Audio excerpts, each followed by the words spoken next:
السلام عليكم، ان شاء الله تكونوا بخير وعلى خير.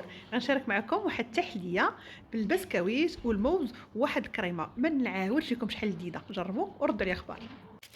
بسم الله على بركه الله. خديت واحد الكاسرونه اللي درت فيها نصف لتر ديال الحليب، جوج ديال الفلون بنكهه ديال الفاني، جوج معالق ديال النشا، واحد ملعقه ديال العسل باش كنحلي. كنمزج المكونات على البارد مزيان، من بعد كنديرو على نار متوسطه مع التحريك المستمر حتى كيغلي لي الخليط. كنفرغ الكريمه ديالي في اناء، كندير واحد البلاستيك غذائي ونخليها حتى تبرد تماما. في هذه الاثناء خديت كؤوس اللي غندير فيهم التحليه، خديت واحد الكميه ديال البسكويت درتها كطبقه اولى، خديت ربع كاس ديال الحليب مع ملعقه ديال قهوه سريعه الذوبان. الا ما كتعجبكمش القهوه تقدروا ديروا غير الحليب بوحدو.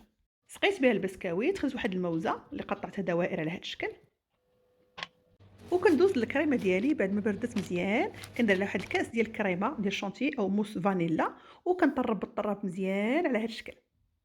كندير طبقه ديال الكريمه فوق من طبقه ديال البسكويت والموز، وكندير واحد الرشه ديال البسكويت من الفوق. نقدروا نبدلوها برشه ديال اللوز ايفيلي وتناولوه بارد بالصحه والراحه. كتجي واحد الكريمه لذيذه، غير جربوها وردوا لي اخبار. يعجبكم فيديو ما تنسونيش من لايك.